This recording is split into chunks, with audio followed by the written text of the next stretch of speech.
ભગવાનના ગુણ ગાવા જોઈએ. ભગવાનનો પાઠ ભંડાણો છે. આપણે બધા હગા વાલા સંતો ભક્તો બધા પધાર્યા છે, તો એવી કેવી કમાણી કરી ગયા મંગા બાપા. એના પરિવારને તો થોડી ઝાંખી છે જ નહીં એના જીવનને, પણ આપણે એના જીવનમાંથી જાણવું હોય તો શું કરવું પડે. એટલે આજ બાપાના દેહ નિર્વાણની તારીખ આ 13મું કહેવાય ને, 13મું છે. એટલે આજે એ નિમિત્તે હગાવાલાને તેડાયા, સંતો ભક્તોને તેડાયા, પાટોત્સવ રાખ્યો, આનંદ ઉત્સવ કર્યો.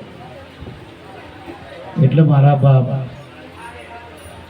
અમે તો એમ કે જે પણ હોય જગતમાં કોઈ પણ મનુષ્ય, એની પાછળ પરમાત્માના નામે કંઈ પણ કરવામાં આવે એ જીવ અતિ પુણ્યશાળી કહેવાય, અતિ પુણ્યશાળી કહેવાય. બાકી તો મરણા સબ કહે, મરના ન જાણે કોઈ. પણ જે જન ગુરુ ચરણમાં મરે તો એ પછી એને મરના ન રહે કોઈ, એને મરવાનું રહે જ નહીં. એ અજર અમર થઈ ગઈ. જેટલા ગુરુના ચરણમાં મર્યા એ બધાએ અજર અમર કહેવાના, દેવ કહેવાના. એટલે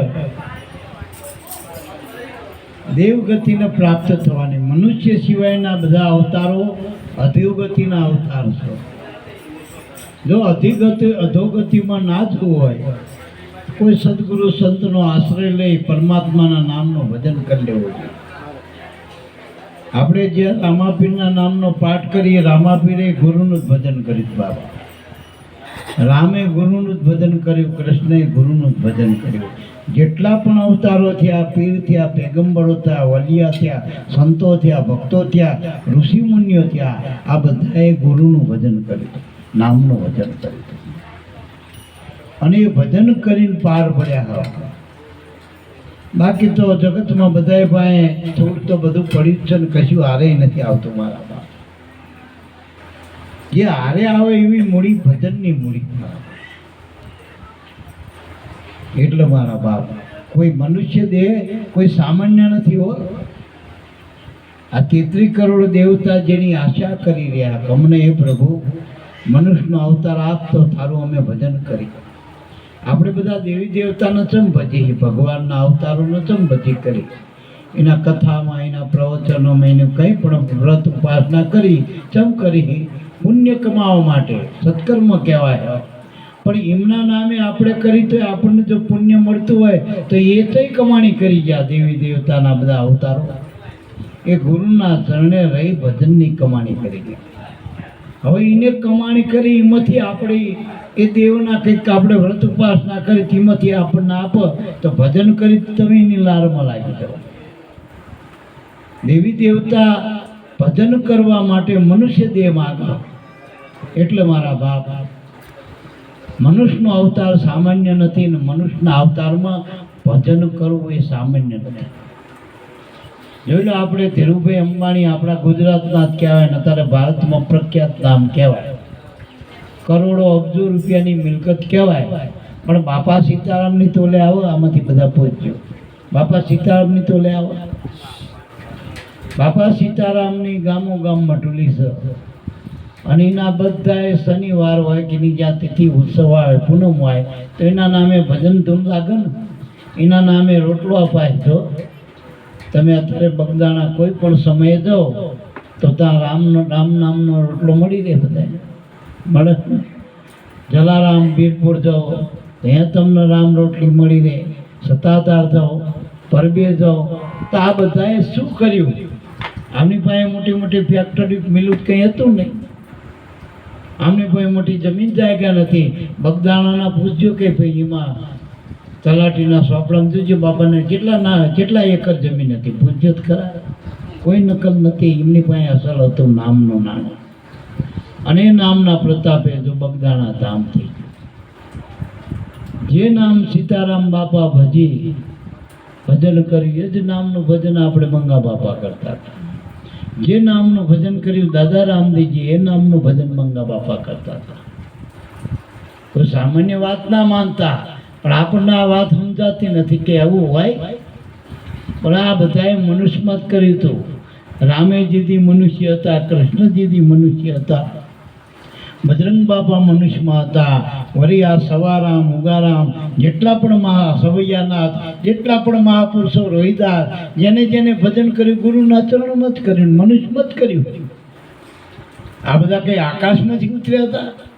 બધાએ માના પેટે અવતરણ ધારણ કરી અને આ ગુરુના શરણે જઈને આ ભજન કર્યું. તો કોઈ દેવ કહેવાના, કોઈ મહાપુરુષો કહેવાના, કોઈ સંત કહેવાના, કોઈ ફકીર કહેવાના, કોઈ વલિયા કહેવાના, અરે કોઈ ભગવાન કહેવાના, અરે કોઈ ગુરુ રૂપ કહેવાના. સૌથી મોટું રૂપ ગુરુ રૂપ છે. પણ એ પ્રતાપ છે નો ભજનનો મારા બાપ. એટલે દામનો મહિમા નથી, રામના નામનો મહિમા. રામે અયોધ્યામાં કદાચ ખજાનો મૂકીને ગયા છે દશરથ દાદા, એ ક્યાં કોઈ એની વાએ પડ્યું? પણ રામના નામે જો ને પથરા તરી ગયા, પાદ બંધાઈ જે નામે. ખજાનો અત્યારે કદાચ નહીં રહ્યો રામનો, કૃષ્ણનો ખજાનો નહીં રહ્યો, દાદા રામદેવનો ખજાનો નહીં રહ્યો, પણ એના નામે જેટલા આનંદ ઉત્સવ કરી ગયા. એ નામનો પ્રતાપ મોટો. ભગવાન કરતા ભગવાનનું નામ મોટું. પણ આપણે નામને ઓળખતા નથી. નામ આપણે આ શું જે આપણા દેહના નામ પાડ્યા એના નામ કહીએ. એ તો ટેમ્પરલી સરનામા, પાટિયા ટેમ્પરલી, એ સાચું નામ નથી. અને એ શરીર પડે એ નામને પછી કઈ રહેતો નહીં, એ નામનો વહીવટ થાય. પછી વારસઈ કરવી પડે મંગા બાપાના નામ. એટલે મારા બાપ, જે નામથી આ અનેક ન પાર સંતો ભક્તો તરી ગયા, જે નામે આખી પાદ બંધાઈ ભવસાગરમાં, એ નામ કંઈક જુદી વસ્તુ. અને એ નામ મંગા બાપા પાસે હતું. એ અનન્ય, જોકે ભલે એ છેલ્લે છેલ્લે આવ્યા મંગા બાપા, છેલ્લા પસીડી આવી ગયા કહેવાય ટૂંકમાં. કે બાપાની ઉંમર 80 તો છે ને ભાઈ. હા, તો એ 7-8 વર્ષ પહેલા અમને મળ્યા, નામનો અધિકાર પ્રાપ્ત કર્યો ભજનનો. પણ ભજનની એટલી બધું એનું ધ્યાન હતું, એ ભજનનો એટલો બધો એનો મહિમા આમ જાણો બાપાનો.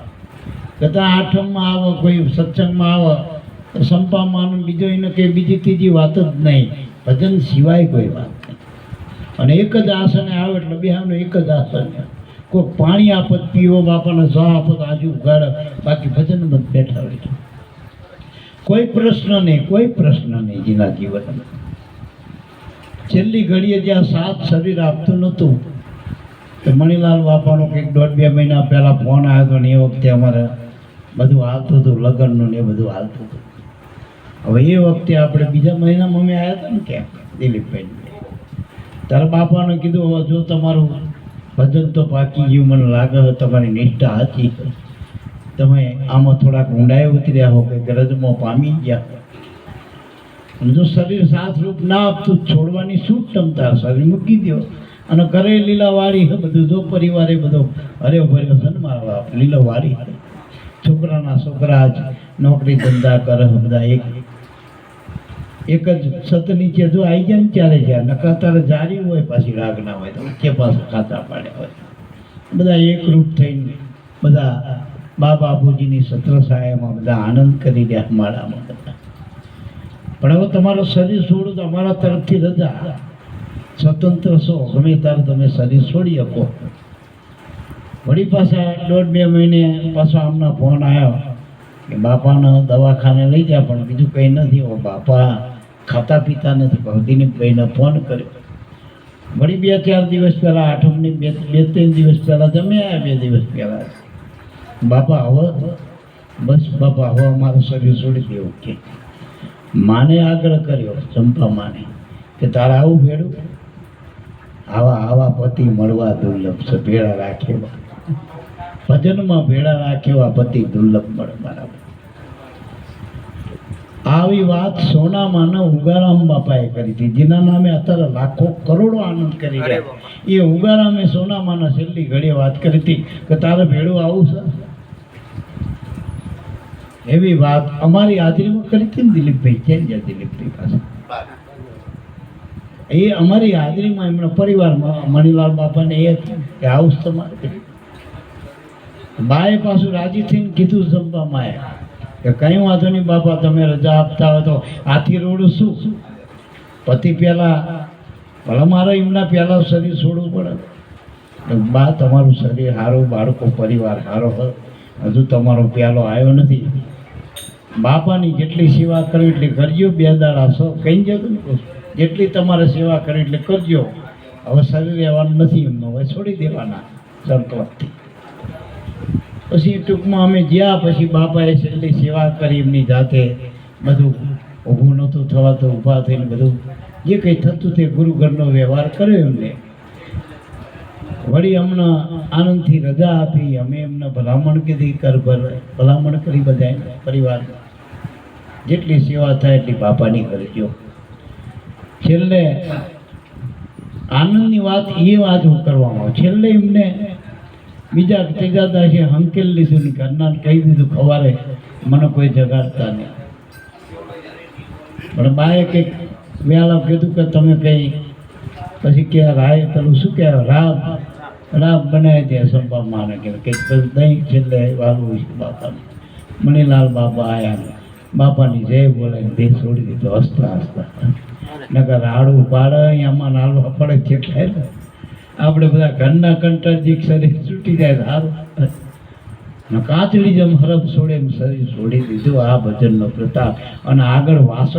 અને એ વખતે કીધું હતું ને ખોડિયું તૈયાર થવાની તૈયારી હ સારી જગ્યાએ તમારે જ્યાં ત્યાં નથી જવાનું મારા બાપ.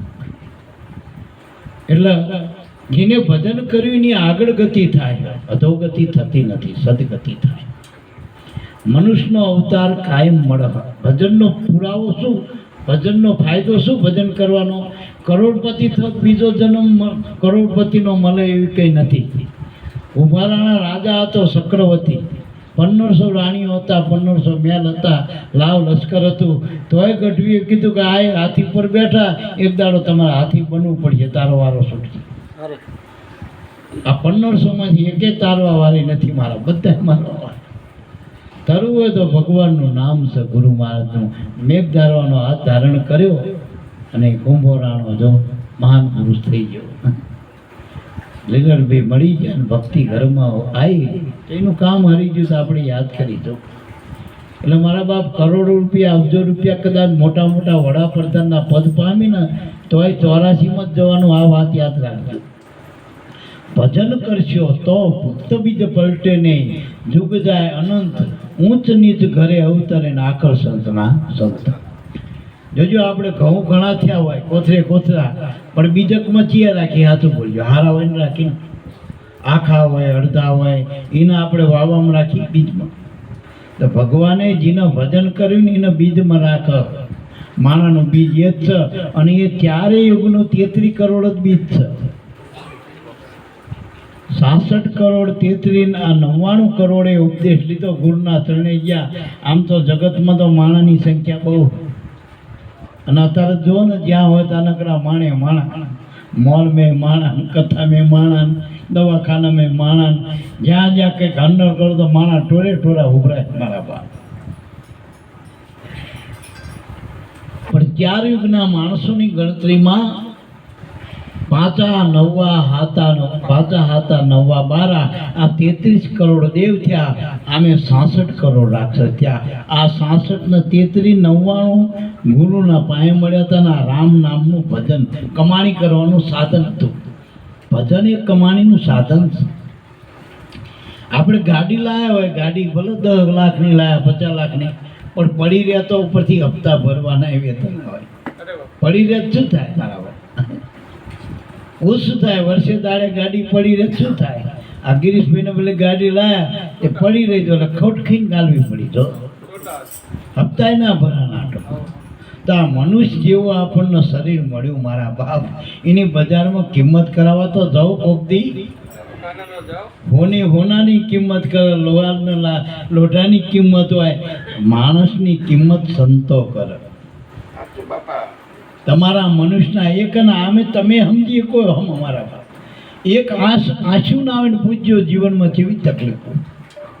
જેના હાથ ના હોય, જેના પગ ના હોય, એક એક અંગ શરીરના બગડ.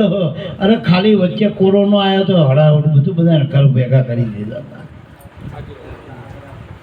આ શરીરની કે અને એ કોરોનામાં આખા જગતના તંત્રો બધા કામે લાગી ગયા. જેના માટે? માણસને બચાવવા માટે, માણસના શરીરને બચાવવા માટે. માણસનું શરીર એટલું બધું અમૂલક છે. એક એક અંગની કિંમત ખાલી એક ઇંચ ખોટી સાંભળી લે તો 1000 રૂપિયા હોય. પ્લાસ્ટિકની ચામડી, હાથ હરી ચામડું હાલી મારા.